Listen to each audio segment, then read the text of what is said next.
All right, everybody. Hello and welcome. It is Tuesday, August the 11th, 2026. Hope you're staying cool wherever you may be. My name is Albert, founder of Albert's List. We're a job search, side hustle, and AI education company helping you become the most resilient professional possible. And today we are going back to the fundamentals. We're going to talk about your resume, that document you love to hate. And as you know, a resume, even though we have networking events and the ATS might not seem to work, it's still one of the most important foundational documents that you have. And so to talk about it today, we have Bogdan Zaglatkov, founder of Growth Hack Your Career, where he's worked with hundreds to thousands of individuals on their resumes, career transitions, and so much more. He's going to be giving a presentation. And if you have any questions, please feel free to use the webinar chat and also the Q&A. And in general, use the webinar chat to introduce yourself, tell us where you're dialing in from, what kind of role you're looking for, and so much more. We'll only be taking questions in this way, so if your hands are up, I'm going to go ahead and lower it. And if you are also wondering if there's a recording of this, you will get a recording of this later as well. Bogdan, thank you so much for coming to talk to our group. We're so grateful to have you. And I'm going to go ahead and hand it over to you. Awesome. Thank you so much. Yeah, super excited to chat with you guys here today. I'm going to go ahead, share screen, and we can jump straight into it. Let's go slideshow here. Awesome. So today we're going to be talking about 5 resume improvements to land 3 times more interviews. Very quick 60-second background for you guys, for those who aren't familiar with me. I used to work in film and TV where I worked for about 5 years. And then I made the very, very painful career pivot. I know we'll talk about career pivots here in a second, into tech, where I worked for the last 7 years. That pivot took me 14 months to accomplish. And when I say 14 months, I mean like applying to jobs every single day, day after day for 14 months. The reason I bring this up is if you're currently on a long job search, it can get better. So once I learned some of the techniques that I'm going to be sharing here with you today, my next job search after that was only 3 weeks. So if you're on a long job search right now, it does not have to be that bad. It does not have to be that painful. It can get much better. I launched Growth Hack Your Career in 2017, and so far we've placed over 1,500 candidates. You can see a lot of the stuff that I'll be sharing here today on our website, growthhackyourcareer.com. All of it's free, and you can check out stuff there. Where did I learn some of this stuff?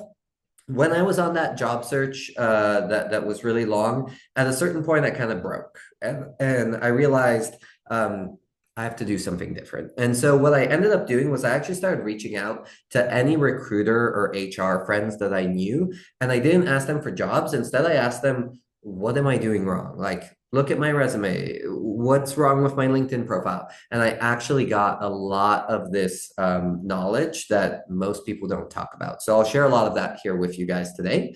I also learned from career coaches. So on our website, we have well over 50 videos from different career coaches. So instead of you guys having to, read 1,000 LinkedIn posts on job search, I've kind of tried to condense the most important, the most essential stuff for you guys. So to kick things off, I'd love to test your guys' knowledge of job search. So if you guys will indulge me in the chat, let me know if you think the following is a fact or a myth. So our first one here is, on average, a recruiter spends 60 seconds reviewing your resume. What do you guys think?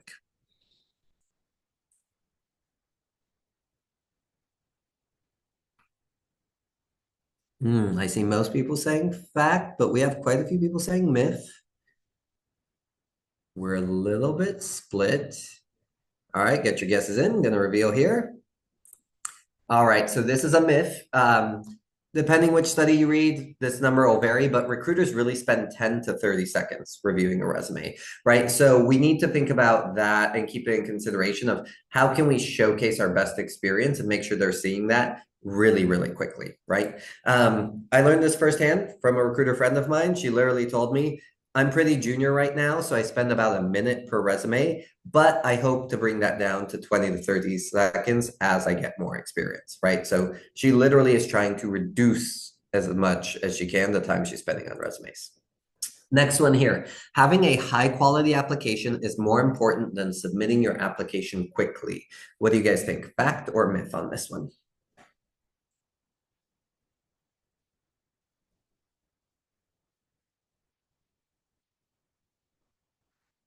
I like the person who said, I have no idea.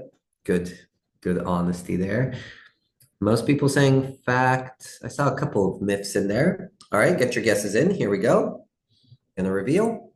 So this one is a myth. This is probably the most important myth. This will save you the most amount of pain in your job search.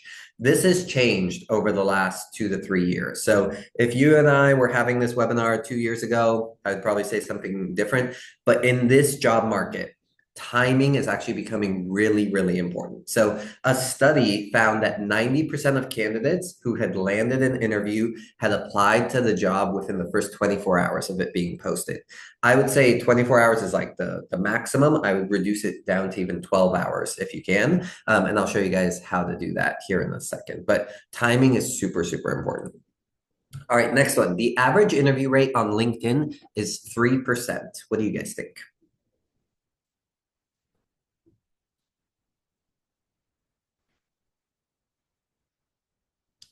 I see a lot of, ooh, we're a little bit 50-50 on this one. Half the people are saying fact, half are saying myth. All right, get your guesses in. Gonna reveal. Here we go. All right, so this is a fact. This one's pretty important.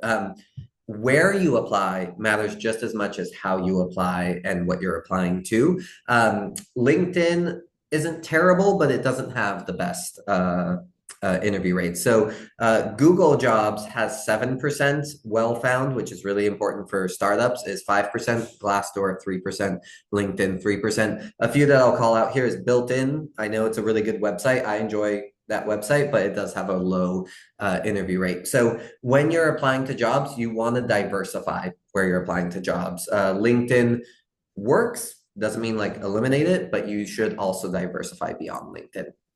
And then here we have our last one. Customizing your resume increases your interview rate by 9x. What do you guys think?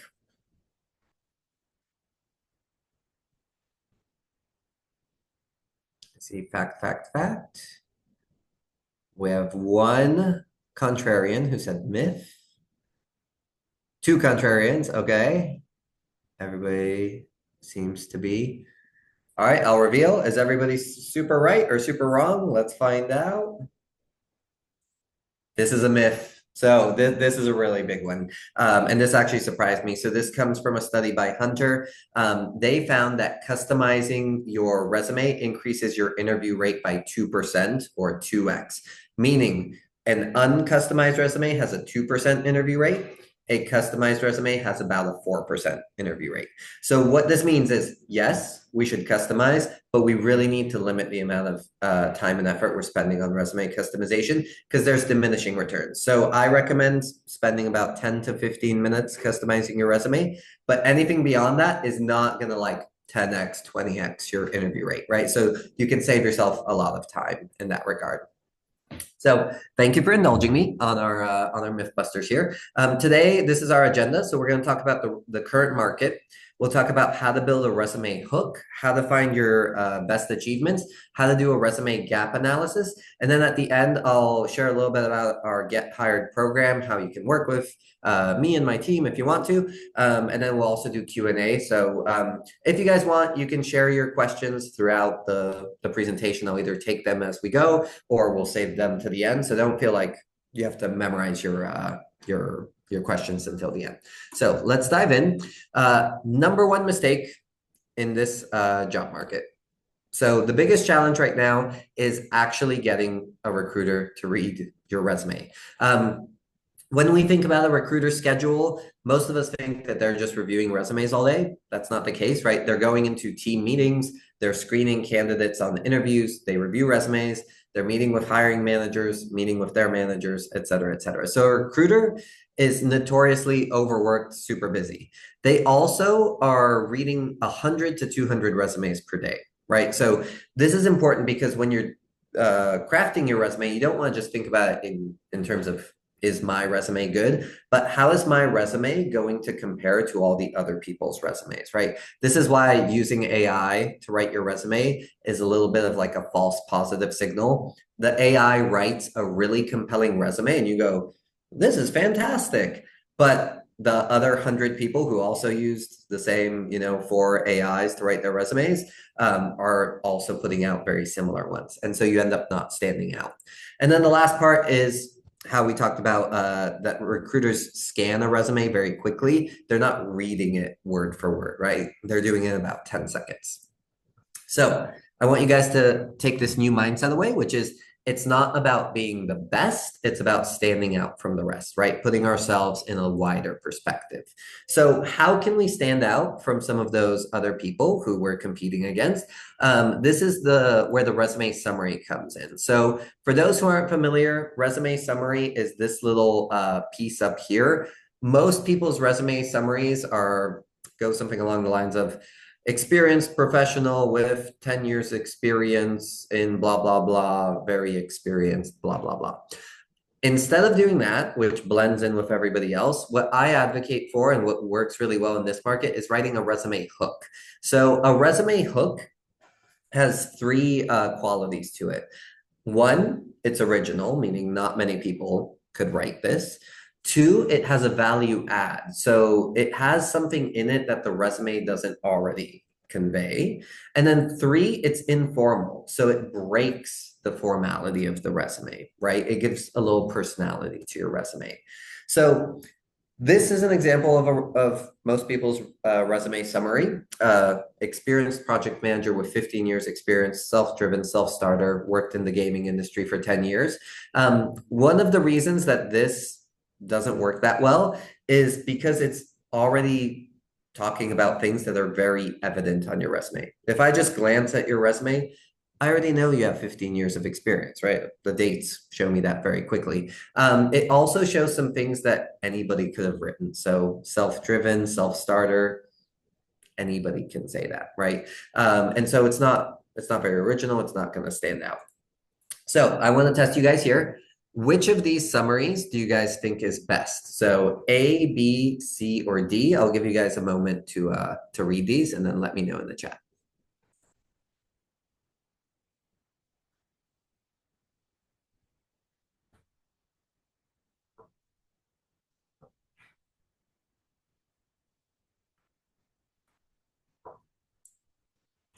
See a little bit of votes for D. Quite a few votes for C. We're not getting any takers for A or B. Let's see.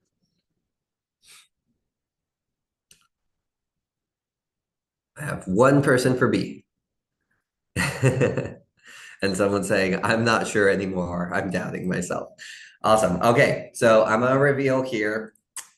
Correct answer is D. So I'll talk about why. So D works. So this is marketer, researcher, optimization junkie, named Marketo All-Star in 2019, stepped on Larry Page's toes. The reason that this one works is one, it breaks that formality, right? So it has optimization junkie, right? It's like a little bit less formal. It has something that stands out that's not on the resume, which is Marketo All-Star, which is like a prestigious award in the marketing world. And then the stepped on Larry Page's toes is like, wait, do you mean like you actually stepped on his toes or did you upset Larry Page, right? So relevant to the tech industry. C is okay. So any of you guys that voted for C, it's okay. So friendly and customer focused retail associate, totally okay. But the detail oriented, self disciplined, achieved 95% satisfaction scores.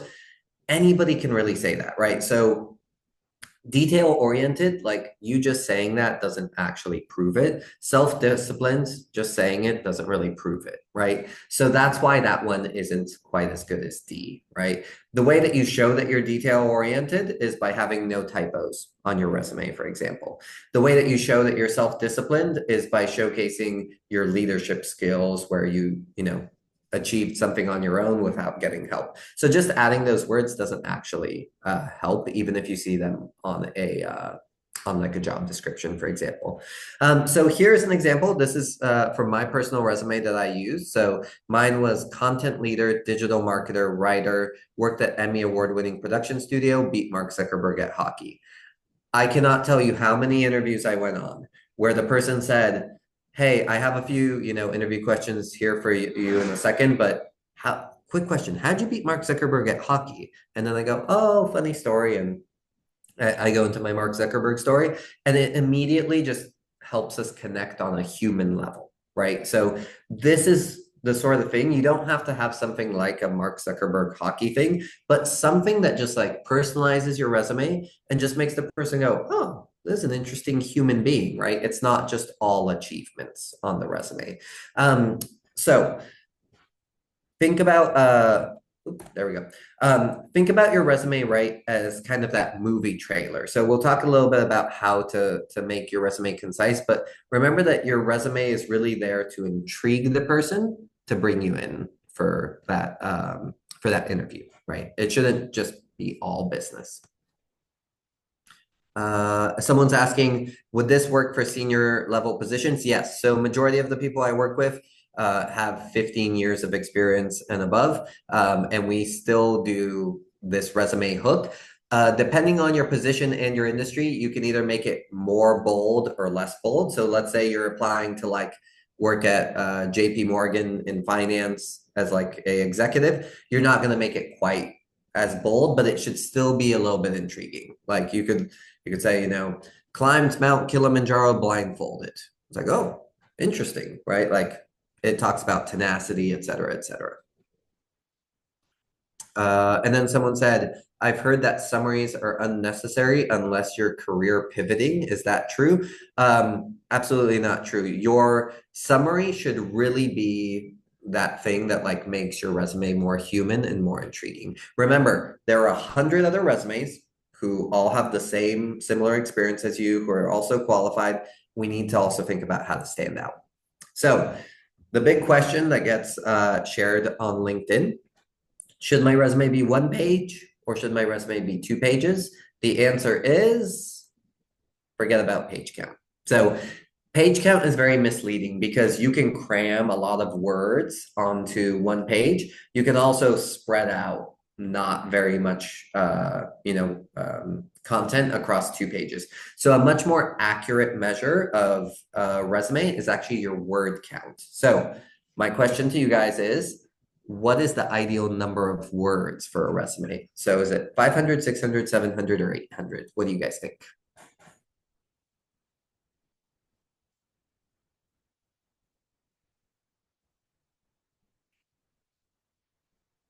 see B, I see C, 600, 500.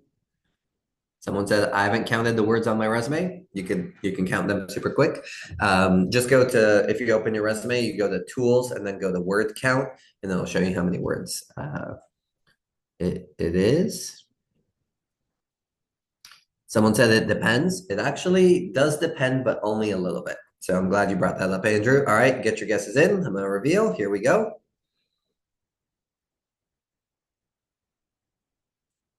All right. So according to studies, according to the data, resumes that are 350 to 500 words tend to land the most interviews for people who have 1 to 15 years experience. If you have over 15 years of experience, you can stretch it a little bit up to 650 words. Most people's resumes are actually 700, 800, even 1,000 words. The reason that having more words causes a problem is, remember, the recruiter's not going to read the resume. They're doing a 10-second scan. So the more words you put on your resume, you're actually reducing the probability that their eyes are going to land on your best stuff. And you can test this yourself. So after this webinar, get your resume either on your computer, your tablet, or print it out. Give it to a friend or family member and just give them 10 seconds. Give them 10 seconds to look at it, then take it away from them and say, what did you notice? What did you read? You'll be shocked at how often the things that they actually read, you're like, wait, that's not my best stuff. My best stuff's over here. And they actually missed it. So that's why we don't want to have too many words on the resume. You're reducing the probability. So naturally brings us to our first technique of the day, which is, how can I make my resume more concise? And this is called the AND technique. So this is a real resume from a real job seeker. If you read any of these bullet points on their own, you'll say, oh, these are pretty good, right? The problem is when you put all of these bullet points together and all of these words, it starts turning into like a little bit of a word soup. So one way that I can test this is I can actually type Control F and then press and or search for as well as. We want to have only one and per bullet point. So if you notice that your resume is feeling a little bit like wordy and clunky, it's usually because you have more than one and per bullet point. So in this case, you can see many of them have two, some of them even have three or even have like a period. And that's what's causing this sense of like too much stuff, right? Let me know if you guys have questions about how to do it, how to search for this. So Control F, or on a Mac, you would do Command F and search for the word and. Here is an example from my resume. You don't even need to run the test, but we'll do it anyway.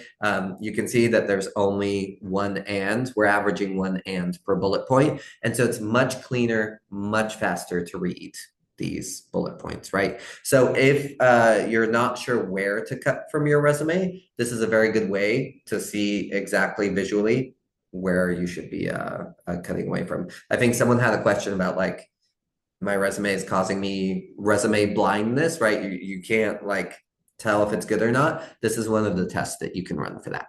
So this is our second takeaway of the day. Your resume is the movie trailer, not the entire movie. So less is more, right? We don't need to tell our entire career story, our entire life story on the resume. We just want enough there so that the person who is reading it goes, oh, this is interesting. And they actually, want to bring us in for the interview. All right. This is our third piece today, creating bullet points. So this is probably one of the most common mistakes that I see that's actually the easiest to fix on a resume. So the question that comes up very often is, how do I write good bullet points if I'm not a good writer, right? Most people outsource this to AI. I'm going to show you how to not outsource it to AI and do it yourself so it actually stands out. So every bullet point should have three parts. It should have the power verb at the beginning. It should have the method or skill that you used to achieve whatever you achieved, and then you should have the result. Most people's bullet points look something like this. So improved our SEO strategy through a content audit. This has the power verb at the beginning, improved, and it has the method or skill, but we're missing the result. So look through your resume and look at all the places where you can add that kind of statement of resulting in a 23% increase in website traffic. And you don't have to write all your bullet points the same way. You can also switch things around. So you can start with the result, increased website traffic by 23% by improving our content strategy through a site-wide content audit, right? So this is the way to create those powerful bullet points. If you work in a profession that doesn't have tons of metrics, there are ways to figure out your metrics. So if any of you guys have questions about that, I'm happy to do an example of that as well. I'll pause here for a second. Feel free to take a screenshot of this real quick if you want.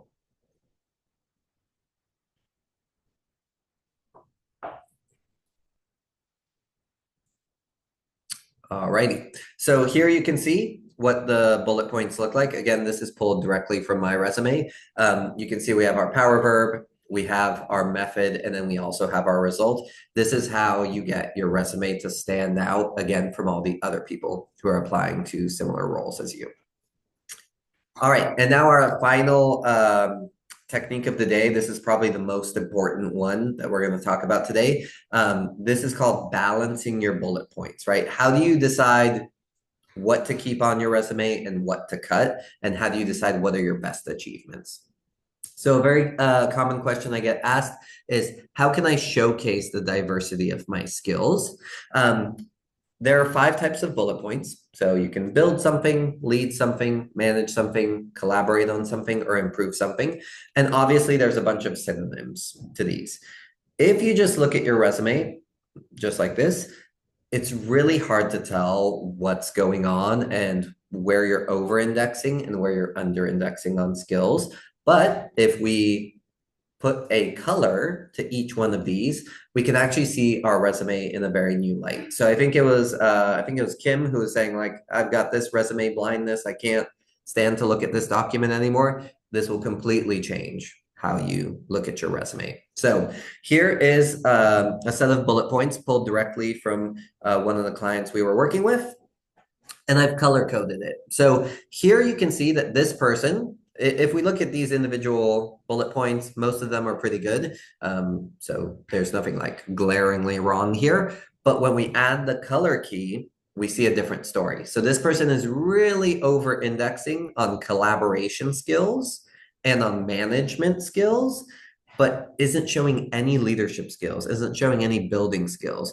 And when I met with this person, I said, Eric, like, did you ever lead anything at the company? And he said, oh yeah, I actually led a team. I was like, oh my God, like it's not on your resume at all. And so what we did was when we rewrote Eric's bullet points, this is what we came up with. We kept the strongest management and collaboration bullet points, but then we also added a building bullet point, and we also added a bullet point about his leadership of direct reports and external partners, right? So this is how you can decide where to cut and where you might be where you might have gaps. So I'll give you guys another example here. Take a little moment here, read through these bullet points, and let me know which skills do you guys think that this person is missing from which type of skill is this person missing from their bullet points.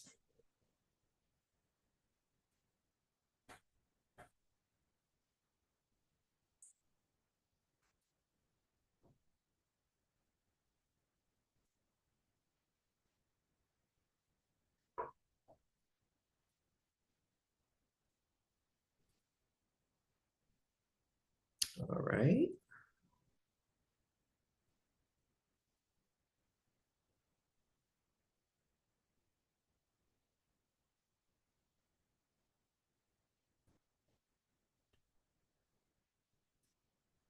So some people saying collaboration, some saying management, some saying built.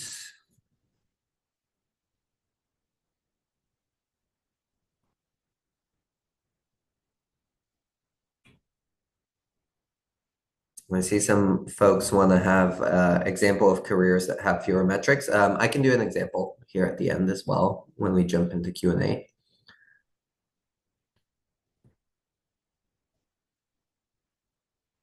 All right, get your guesses in. I'm going to reveal here in a second.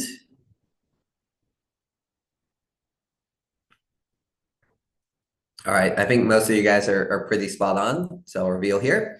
So as you can see here, this person is way over indexing on building and leading.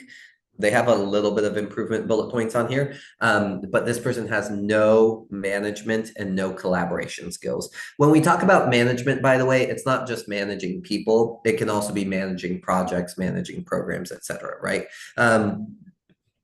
So in the case of this person, they're really talking about like, I built these new things, new things, new things. They're not talking about managing existing initiatives, right? They're also not showing collaboration skills, and collaboration is hugely important for all recruiters, right? And hiring managers.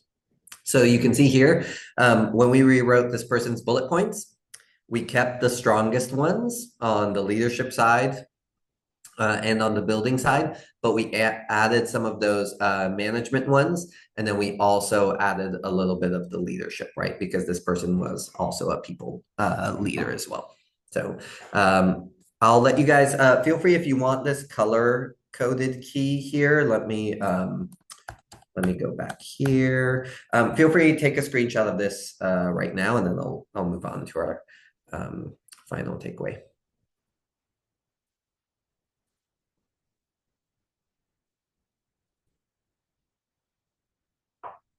All right, hopefully everybody got it. If not, I can always go back to it. So our final takeaway of the day, show your full range of experience, not your entire experience, right? So it's not about showing everything you've ever done. You want to create that very shared, that very big range of experience to showcase that you can do most of the things that people are looking for.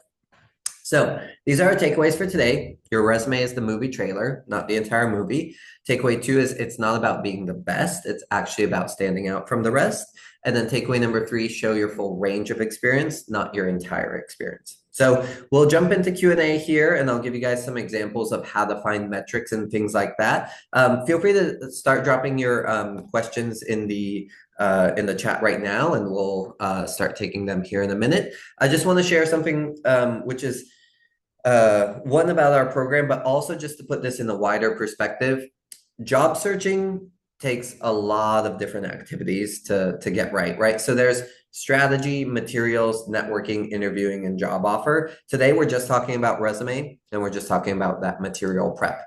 When you put all five of these aspects of your job search together, that's when you start seeing really, really fast results. So the average job search right now takes 6 to 9 months. The average job search with us at Growth Hack Your Career is 55 days. So even in this job market, we're getting people placed in 55 days on average.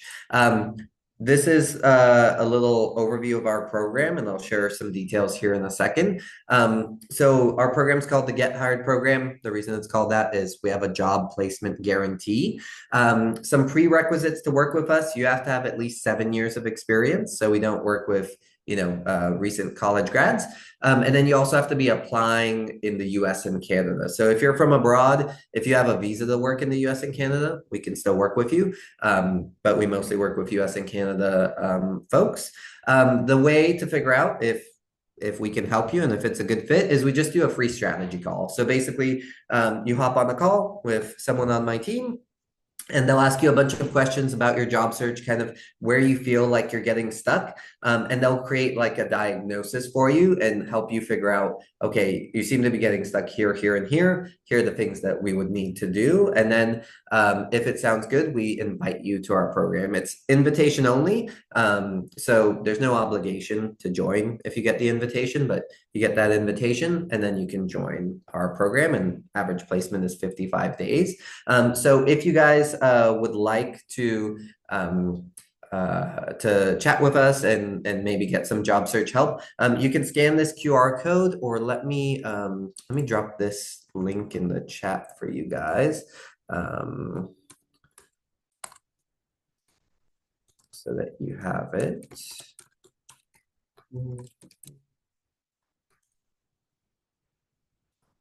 Make sure that I spelled that right. Guarantee. There we go. So you could just go to this link to book your call. We do fill up on spots. So caveat, disclaimer.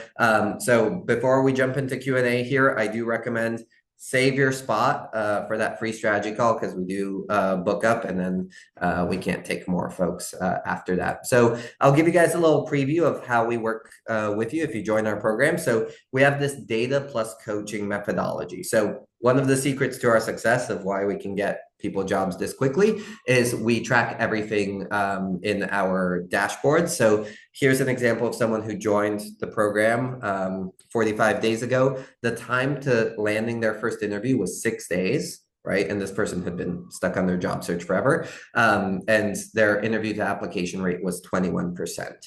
Part of the reason that we can get them those fast results is this is our amazing team. So I give all credit, not to me, I give credit to our team. We have resume coaches, interview coaches, networking coaches, and then we also have job search specialists. So some examples of how we've worked with people. This is Becky. She joined our program, and she had a few unique kind of obstacles to her job search. The first one was she had a 9-month career gap. So she had been laid off 9 months prior and was job searching, and her career gap was really causing her to have low interview rates. She was also looking for remote roles. So remote roles are highly competitive. About 50% of all applications on LinkedIn are for remote roles, but only 13% of all roles on LinkedIn are remote. So you have a lot of people going for very few roles. So when I met with Becky, we created a strategy for her, and I had her work with Charisse on her resume and her LinkedIn profile. So we actually were able to tell her story in a much better way. Charisse took care of all these improvements that I just shared today. She took care of them for Becky. So Becky didn't have to do any of that work. She worked with Callie on networking, and then she worked with Steph on interview prep to get ready for those interviews. And then one thing that she had to do, which was unique, was she had to do a presentation as part of the interview process. So she worked with Tom, who's our presentation coach.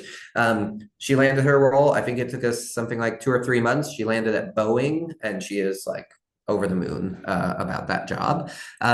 One last example here for you guys, totally different case, was Michelle. She was trying to make a career pivot. So when she came to me, she said, Bogdan, like, I'm tired of like just going and getting a job and then hating that job after a couple of years and then having to job search again. She was really at this point in her career where she was like, I want to find a more long-term home for myself. So when I met with her, I first paired her with Sophie down here, who's our career clarity coach, who did a ton of she basically did this like deep dive with Michelle to find out like what really lights her up. And then she went off and did market research of where is there actually market demand for her skills. Then she worked with Miriam to redo her resume so that it fit that new career trajectory. Christina on networking, and then Steph on interview prep. So that is the way that we work with folks. There's many other use cases, but career gaps, career pivots, age discrimination, any of those like big obstacles, we can help with. I'm happy to chat about career gaps if any of you guys have concerns about that. So that's our Get Hired program. Let's dive into our chat here. Let's see. Jeremy is saying, do you do career consulting? Yes, that would be if you worked with Sophie for any of those career pivots. Someone's saying, so you assist from getting the interview all the way through to the process until the offer. Yes, so everything. So let me go back to this one. So we help with all 5 of these steps, right? So we write your resume for you. We write your LinkedIn bio, your LinkedIn headline, do all of the keywording there for you, your cover letter. We also do networking scripts, networking strategy, and then we also do all of the interview prep for you, and then even handle salary negotiation. So from start to finish, I think that's one of the reasons that we have a high success rate compared to most resume writing services, right? Most resume writing services just go, hey, here's your resume, good luck. Like we actually keep ourselves accountable. So we want to make sure that you're landing interviews, and then we want to make sure you're turning those interviews into offers. So hopefully that answers your question, Tammy. Let me go here. Okay. Let's see. EE is saying, is there a link for this GHYC? Yeah, I dropped the link in the chat above. Let's see here. I guess I'll ask you, Albert, were there any questions that you had saved that we should go into first, or what would be best? Yeah, we can go through the Q&A. Let's see. So is all the knowledge that you shared applied to the US market, or can it be used in Australia and Europe? It can be used in Australia and Europe. The only differences that I found regionally is some resume best practices are a little bit different. So in Australia, for example, resumes tend to be much longer. So that word count piece tends to not be as important. The thing that you still want to make sure that you do for Australia market is the very top half of your resume better have the most relevant information. So if your career has been a little bit, zigzaggy, if you will, someone gave me a great metaphor. She said, Bogdan, my career has literally been like a charcuterie board. And I was like, that's such a perfect analogy, right? Like I love charcuterie boards, but I know exactly what you mean. You want to use something called a combinational resume format. So you can just search combinational resume format, and it'll pop up. Use that format so that you at the top have that highlight section that will be really applicable even in the Australia market, and then your resume can be longer for that sort of stuff. So hopefully I answered your question on that. Let me know if you have any follow-ups about that. All right, we got some really specific ones. I've been a front-end software engineer for 6 years and I'm intentionally pivoting into marketing, specifically seeking 20-hour-a-week part-time roles. Despite tailoring my resume, cover letter, and networking at companies I apply to, I'm getting rejected before interviews. I worry employers see my software background and assume I'm overqualified, will get bored, or will leave for higher pay. How would you position my resume so this reads an intentional career change rather than a mismatch? Very good question, and I think this will actually apply to a lot more folks, not just for this particular career pivot. When it comes to career pivots, you really need to make sure that you're being crystal clear about how your previous career skills are actually going to be a value add to this new career. So one of the most common mistakes that people make is they say, I don't know this skill, but I'm a fast learner, right? I can learn this skill in a week. The reason that that doesn't work in this job market is there are so many capable candidates that as soon as someone comes along who says, oh, yeah, I know that skill. Okay, now you're in second place immediately, right? Okay, Albert's going to need a week to learn this skill, but we have this person who already knows this skill. Why wouldn't we just hire this person, right? And so that's where you really have to convey your engineering background is actually bringing new perspective, new things to that role, and how you communicate that has to be done in a specific way. So this is where cover letter, really, really important. LinkedIn bio, super, super important, right? How you actually wordsmith those things to make that compelling argument of why you're a better fit than someone who's been in marketing for 20 years, right? Hopefully that helps address that a little bit. People want to know more about your program. So, is it possible to get the job or job offers prior to 55 days? To flip that question, what if it takes more than 55 days? And do you still stand by the client until they get that offer? And then I think the third part of that, which is people were asking, um, does your program work in the UK and Australia as well? And do you offer refunds? Yes, And I'm just giving you a great bunch of them question. at once. Yeah, so all of that stuff we will chat about extensively during the free strategy call. So like you'll have all the details needed, but I'll give a little preview here. So we have a job placement guarantee, meaning we will work with you until you land that job. So our placement guarantee is 18 months, meaning even if we land you the job and something happens and you need more job search help, we will still keep helping you with jobs. So we want to make sure you're in a job that you love long term, all of that, right? In terms of the 55 days, that's our average placement. So I have literally had someone land a job in 9 days from joining the program. I've had many people land it in 30 days. 55 is our average. If it takes longer than 55 days, this usually is for like director level or VP level jobs. Those can take a little bit longer because the interview processes are just so much longer for those jobs. So yeah, we will work with you for 2 months, 3 months, 4 months, however long it takes to land you that job. And then we have a very like simple, clean refund policy schedule that you can chat about during your free strategy call. So hopefully I covered every. Oh, do we work with UK and Australia? We don't work with Australia because of time zone differences.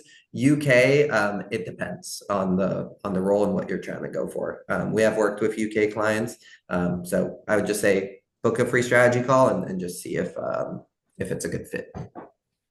Um, so let's see. There are two folks, one's in healthcare and the other's a product designer, and both of them don't necessarily have metrics. What would they do there? Okay. Whenever you come across something that where you feel like you don't have metrics, you can actually estimate metrics pretty quickly and easily by thinking about what you did on a weekly or monthly basis at your job or on a per project basis. So I'll give you an example from like, say, customer success representative, right? Because that's usually like, oh, it's just about talking to people. Like, I don't have metrics. So let's say for a customer success representative, we say, how many calls or tickets do you take per month? And they say, I take about 100. And you go, okay, how many of those would you say on average you're not able to resolve yourself and you have to escalate it to like your manager or to a higher level, more technical person? And they say, about four maybe per month. Here's your bullet point.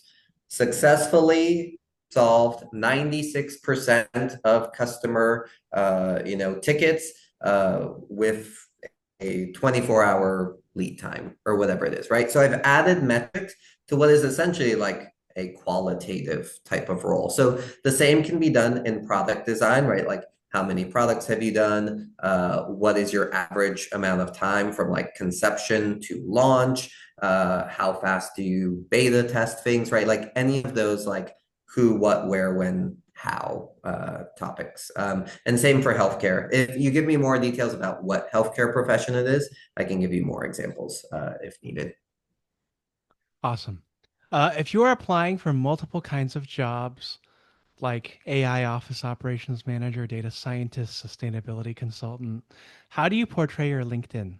You will have to submit different kinds of cover letters and resumes, but only have one LinkedIn profile. Yes.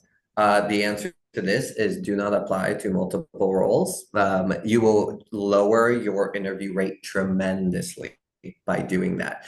What I do is in our program, we create up to 3 resumes for you. So it's totally okay if you want to pursue different roles. We just always say don't pursue them all at once, right? So during the kickoff call, I do like this very in-depth intake where I ask you a bunch of questions and we figure out what, based on your goals, is going to be the highest likelihood of success between those 3 professions. And then we go after that role first, right? Build resume, build LinkedIn profile, etc. If you're getting good traction, we stick with it. But if you're like, hey, I'm not getting good traction with this, then we would switch into your secondary or your tertiary role. But you never want to pursue 3 different desperate roles in that way. You're basically going to get none of them. Uh, do you work with the biotech industry? Yes, biotech's one of our biggest industries we work with. Can hiring managers and ATS systems detect if you are applying for the kitchen sink? Not sure I understand what that means. So, meaning like that you're applying to all of the jobs at the company? Is that what you mean? I think so. Yeah, very good question. This is one of the places that I personally have actually shot myself in the foot. I had this dream company where I was like, I don't care what I do at this company. I just want to work for this company. They were called Creative Live. It was like very close to my heart, this company. And so I would apply to all the jobs that they had that I was like remotely relevant for. And finally, a recruiter reached out to me and said, like, Bogdan, I've received all of your applications. Please stop applying because when you apply to more than one job, it really showcases that you're not an expert at anything. And so thankfully, she shared that feedback with me. Most recruiters don't share that with you. And since then, I actually did research with other recruiters. You should only apply to one job per company. The only exception to this is the very, very large companies like the Amazons, the Metas, the JP Morgans of the world. There you can apply to 2 roles at a time, but do not apply to 3, 4, 5 roles. You will get red flagged as someone who's spamming the company, and you'll actually not get interviews for them. You willing to talk about the cost of your program? The cost, I can't share the cost here, but we do have payment plans. So that's what I'll share is Okay. we try to be as flexible as possible. So it depends on your type of job search. But we do have payment plans. So if you're like, I don't really have that much money to spend right now, totally understand. We can like split the payment up into multiple installments and things like that. And you don't need like credit checks or anything like that for that. Yep. PayPal, pay me later. Hmm. Do you think it matters if we send our resume as a PDF or a docx? Send it as PDF. So PDF is the surefire way to make sure that all the formatting is correct. There's one exception to this rule, and this is something that I learned recently. If you've built your resume in Canva and you export as PDF, it actually gets scrambled. People don't really know why, but someone did an experiment where they sent out the exact same resume to 40 companies and did 20 Word docs, 20 PDFs, and got almost no interviews for the PDF, but got interviews for the doc. And it was actually because he was using Canva. So if you're using Hmm. Canva, I recommend pulling that resume out of Canva, put it in either Google Docs or Word doc, and always use PDF as your export. Awesome. Let's see. How many years do you go back on your resume? What if you have something really good that goes way back? So this is where uh, it depends, obviously on case by case, but I typically recommend 3 roles, maximum 4 roles is how far you want to go back. If you have more roles than that that are really good experience, use the combinational resume format. That I have a template on the website that you can use for that. And then for the additional roles, you want to create a additional experience section where you're just going to list those roles with no bullet points. So, for example, I would have role number 1 and 4 bullet points, role number 2, 4 bullet points, role number 3, 4 bullet points, and then I go additional experience and I just list role 4, role 5, role 6, right? No bullet points, right? That way you can still keep your resume concise. You're indicating longevity, but you're not overwhelming the reader with too much information. Okay. Let's see. All right. Okay. Let's do one more customized question and then we will wrap it up. I am a marketing consultant pivoting to brand strategy. I'm in France now, but my career has been in New York and Toronto. In France, they apparently about to consistently flow in your career, meaning having done branding since finishing school.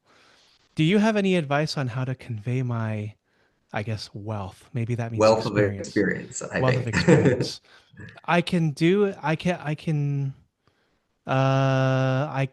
do a strategy call with you even though you don't do the EU?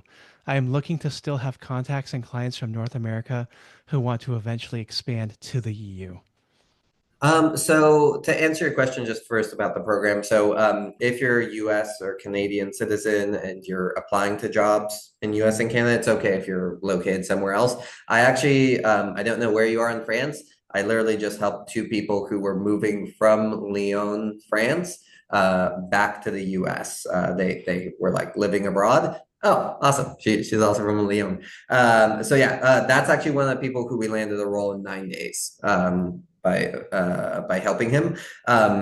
So to answer your question, I recommend following the best practices of wherever you're applying. So yes, that's the best practices in France, it sounds like, but here in the US, we don't care about things being, perfect career, from finishing school all the way to current day. So again, I'll point you back to combinational resume format. It'll give you a lot more flexibility of how you present your experience there. So I have examples of it on my LinkedIn and elsewhere if you want. But yeah, if you're applying to US jobs, feel free to book a strategy call. If you're not applying to US jobs, I don't recommend booking that strategy call. And can we take Brianna's question Yeah, here, let's do really, that. Albert? If Okay. you see two job opportunities at the same company and one is more senior and the other is more junior, should you go for the more senior role? Go for the one that is more aligned with your level of experience. So this is very common. Sometimes you'll be in between the two, right? So you'll be like, I'm right between the more senior one and the more junior one. In that case, if it's literally 50-50, 10 I recommend going for the more senior one because it'll tend to have less competition. So a very common problem, the reason I wanted to talk about this question is when people go on these job searches and the job search is really, really long, they start de-scoping their job search, meaning maybe they were going after like a senior marketing manager role. And then they're like, I haven't gotten any traction. All right, I'll apply the marketing manager. I'm not getting traction. I'll apply the marketing associate. And they keep de-scoping, thinking someone will hire me because it's a lower salary. You actually end up getting a lower interview rate. So you always want to figure out how to improve your job search for your appropriate leveling. Don't downscope or downstream your job search. It's not going to increase your interview rates. Got it. Okay. All right. Cool. So we don't have any other questions here, unless somebody's got, shall I hide year of graduation if I have 10 years and I'm looking for a manager role? Yes, typically I recommend hiding a year of graduation regardless, because you don't want like age discrimination to play a role in it. it's very important for a lot of folks to realize like age discrimination nowadays is like happening at like age 35, 40, 45, right? Really where it shouldn't even happen. So that's where we don't want uh, to give them extra reason to discriminate against us. One little test you can do, because I know we're running up at time, but last little tip for you guys. If you think you're facing age discrimination, check your resume and your LinkedIn profile for age statements. An age statement is if you're saying 15 years of experience with a decade in this industry, right? Any of those like age Hmm. statements, you're kind of highlighting the age discrimination for that person. So remove the years of experience, instead focus on what did you actually do during those years. Yep. Yeah. Yeah. Regarding age discrimination, how far back do the roles include in the resume and the LinkedIn? It depends, right? So it depends how many roles you have. So again, I always go for about 3 roles. Typically, you can go 10 to 15 years back, right? But it also depends on the role. So if I'm applying to a VP of marketing, it's okay for me to have more years of experience. If I'm applying for a manager role, I maybe don't want to highlight so much. So that's where the calibration is really, really important. I see Jeremy Lim's question. I want to answer it. Photo of yourself on the resume. Do not do that. Do not put a photo Unless on you're a the. model or an actor or an actress, right? You will get automatically disqualified by many, many companies because they don't want to get sued for discrimination. So no photos on resumes. Yep. Cool. All right. I think we've gone through all the questions. We're also at the top of the hour. Bogdan, any final thoughts that you'd like to leave our audience with today as they go out into this world? I think it's something that I shared at the beginning, which Yep. is your job search can take 14 months, right? It can also take 3 weeks. So a lot of job searching right now in 2026 really has to do with how you're applying, not just your qualifications, right? So if any of you guys are on a super long job search right now, please, please, please know it can get so much better, so much faster. I try to share all of this stuff on my LinkedIn for free. So if you guys aren't, don't want to book a call or anything like that, you can always go to LinkedIn and start learning it little by little. If you are like, hey, need job now, want job now, just book a free call and we can chat about it. Sweet. Awesome. Well, thank you all so much for your time today. Thank you for joining us and spending an hour of your valuable day with us. And yeah, we'll be following up with the recording. And we also just shared the link into the chat. And I'm going to do that again as everyone thanks Bogdan here. We've got a lot more of other events coming up, so if you're interested in those, join us for those. If you want to book a free call, go to growthhackyourcareer.com/guaranteed-hire, and we all see you all very soon. And thank you all so much, very much again. Have a great rest of your day, and best of luck in all of your career endeavors. Bye, everybody. Everyone, thank you for hosting, Albert. Yep.